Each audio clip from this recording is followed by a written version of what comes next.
What's up, Super Friends and Thumpers? Hector Navarro here. We are trying to give you guys one of the earliest non-spoiler reviews for Guardians of the Galaxy Volume 2. That's what I'm going to talk about real quick. I got a chance to see the movie a couple of days ago, and we are filming it the day that Chris Pratt gets his Hollywood Walk of Fame star on the Hollywood Walk of Fame. I'm just going to give you guys some quick thoughts about the movie. I've seen it one time. I absolutely plan to see it again. I had such a great time with this movie. So let me just kind of throw some stuff at you guys without huge spoilers, because there's honestly a bunch of great stuff in this movie. And if you're a comic book fan, if you're a Marvel fan, there are some things that you are going to love in this movie that I absolutely do not want to spoil for you guys. So this is your non-spoiler review from Cineverse here on Hyper RPG. Guardians of the Galaxy Volume 2 is a damn good time at the theater. It is, in many ways, better than the first one, but I don't know if I can say fully that it is as good as a movie as the first one. Here's the great news.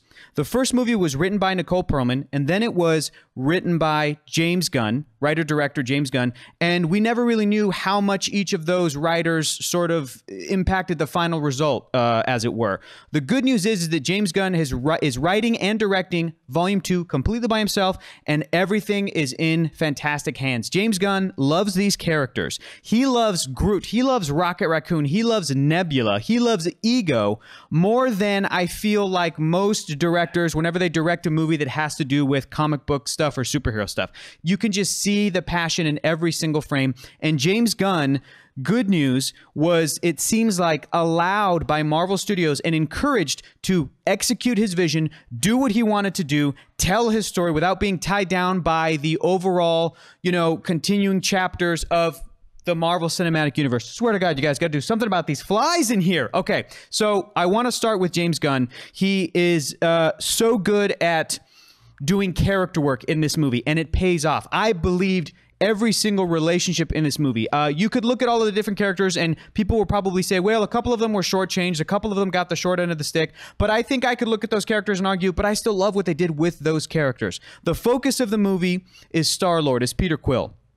And I have to say, the reason I brought up Chris Pratt getting a walk on the Hollywood Walk of Fame on a star today is because he is a bona fide movie star. The guy is incredible. He does stuff in this movie emotionally. He has moments that are way more emotional and have so much more depth than even he was allowed to in the first one. He really had like one or two really emotional scenes in the first movie. And in this one, he's nonstop. He is so much fun to watch. Considering that the movie is full of alien characters and cool makeup and costumes and everything, he's still a character that you can spend the most time with, and you're not missing anybody else. Here's another thing that I'm going to tell you guys. I don't consider this a spoiler because this is something that James Gunn himself said, but Thanos is not in this movie. This is how much I had a good time with Guardians of the Galaxy Volume 2 is I didn't miss Thanos. The movie was over, and that's when I realized, oh yeah, wait a minute. They really did not set up any sort of Infinity War, any sort of, Marvel movie going forward. And I thought, when I first heard that Thanos wasn't going to be in it, I was like, you know what? That's going to be kind of a missed opportunity because this is the space corner of the Marvel Universe.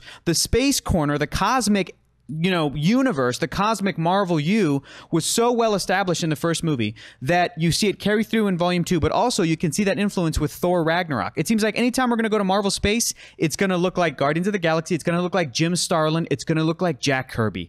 And as a comic book fan, that is so exciting. This movie leans into itself so much with being a comic book movie. It's so colorful. It looks gorgeous. If you've ever had reservations about Marvel movies looking gray and plain and dull, they're using a beautiful new camera on this movie, and the movie looks fantastic. So let's go back. Let's break down what some of the characters were, how much I liked them, what I enjoyed about them.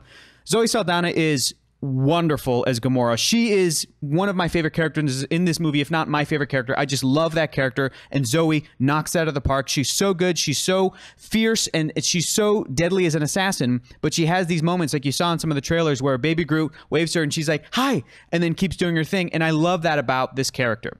The relationship between her and Peter Quill is fantastic. I don't want to get too much into the spoilers of it, but I thought she did a great job. Then let's move over to Dave Bautista. Dave Bautista as Drax the Destroyer he's outdone himself. He was great in the first movie, and in this movie, Dave Bautista has arrived. I'm going to say that. Dave Bautista has arrived as a Hollywood actor. He was in the first movie. He was a wrestler who was cast, and he got the acting bug on this other movie that he did, and on that movie, not Guardians, but on that movie, Dave said that he thought that he did a shitty job. And he's like, he's such a perfectionist. He's such a guy that chases success and wanting to improve himself. And I love that about the guy. He's so nice. He's so cool. He was like, I really want to do this acting thing. Got Guardians 1, cried, was so happy to be doing it.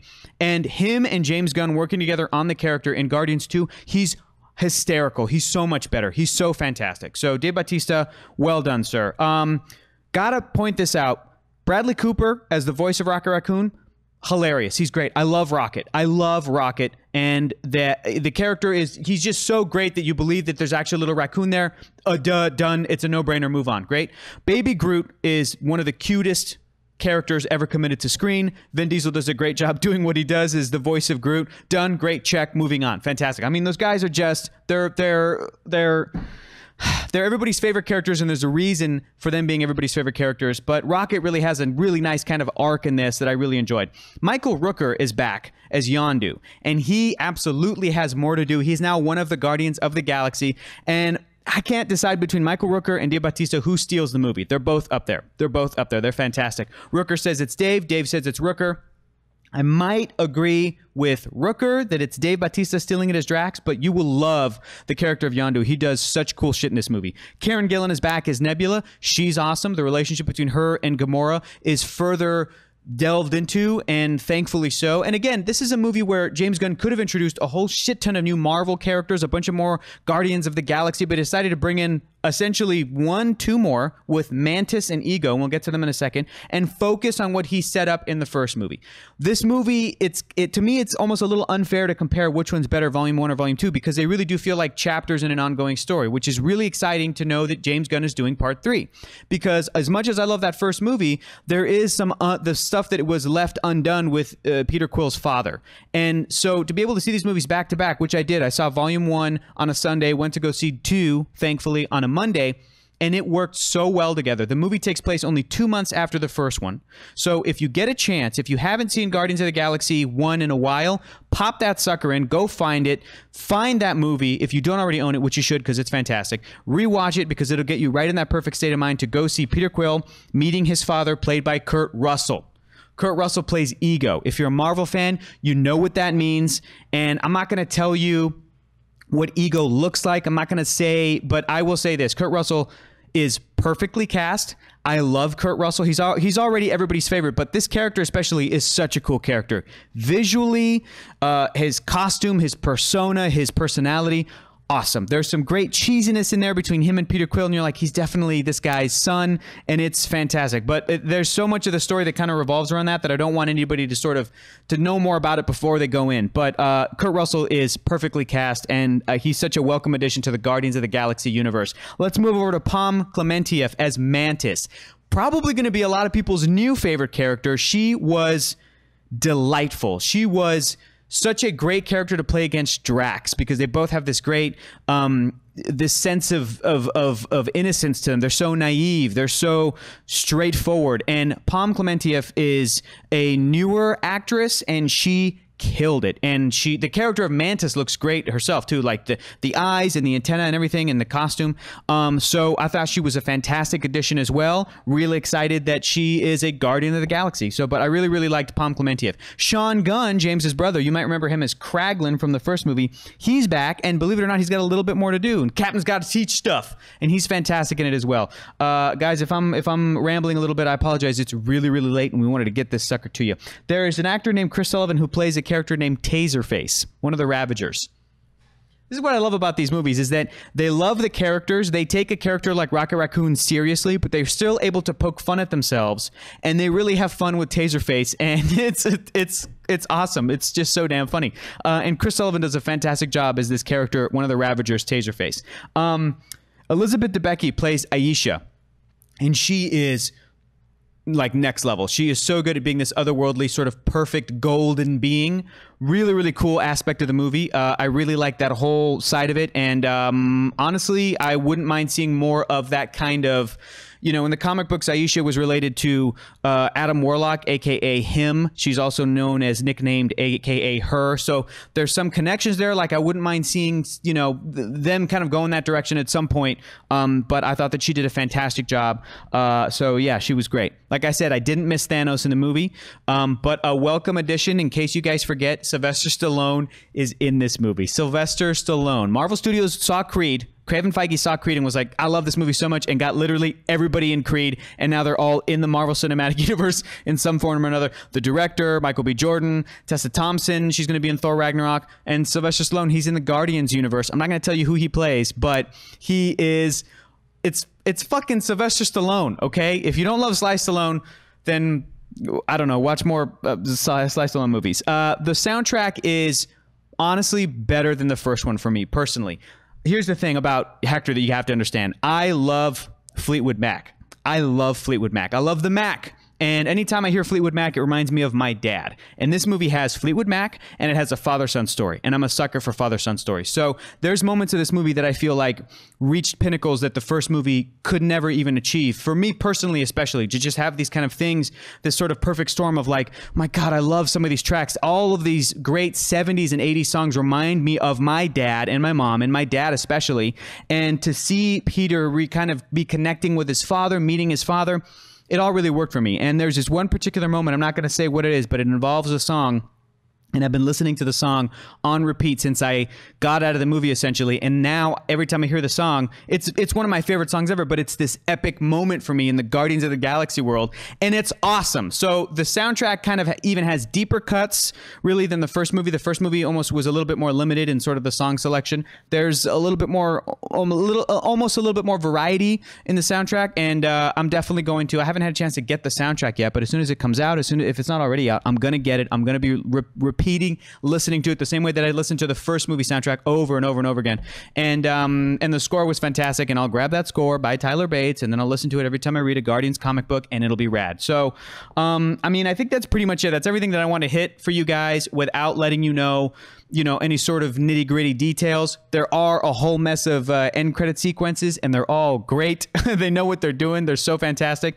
So, again, to sum up, Guardians of the Galaxy Volume 2, in my opinion, I think is one of the best sequels ever made, because for a lot of different reasons, it's interchangeable with the first one for me. They really are like part 1 and 2 of the same story. I'm hoping part 3 fits into that same category. It's not concerned with setting up for future Marvel movies, which is great. Not that I wouldn't think that creative team could do it. They absolutely could do it. But James Gunn decided to focus on the story of Peter Quill, and at the same time as it being a very personal story, it's even more epic and more cosmic than the first movie, believe it or not. So it's able to do both of those, and I think it's able to do them in such a great way. I've only seen the movie one time. It's not even the most fresh. It was a couple days ago. I'm absolutely going to go see it again, probably multiple times. And the last thing I want to say is this. If you're a fan of 3D, I didn't get a chance to see the movie in 3D, but 5 minutes into the opening scene of the first film, I thought, I regret that this screening was not in 3D, because, oh my God, it must be amazing in 3D. So I'm going to say to you, the 3D fans, if you guys like movies in 3D, go watch it in 3D. It looks like it's going to be rad. The first movie, most of the Marvel movies, all the Marvel movies are post-converted into 3D, and they do a great job. It's honestly the gold standard for post-converted 3D, stereoscopic 3D conversion, and they know what they're doing, and the first movie's 3D was fantastic. So can only assume that the sequels is just as good. And the reason I say go see it in 3D is because there are moments of this movie that feel like a thrill ride. They really feel like, James Gunn knows how to move the camera, and it's also just gorgeous to watch. So, go get yourself a good seat, park your ass down there, grab your popcorn, sprinkle some M&Ms in it, and get ready to watch Guardians of the Galaxy Volume 2, one of my favorite Marvel movies. Is it the best Marvel movie yet? I don't think so.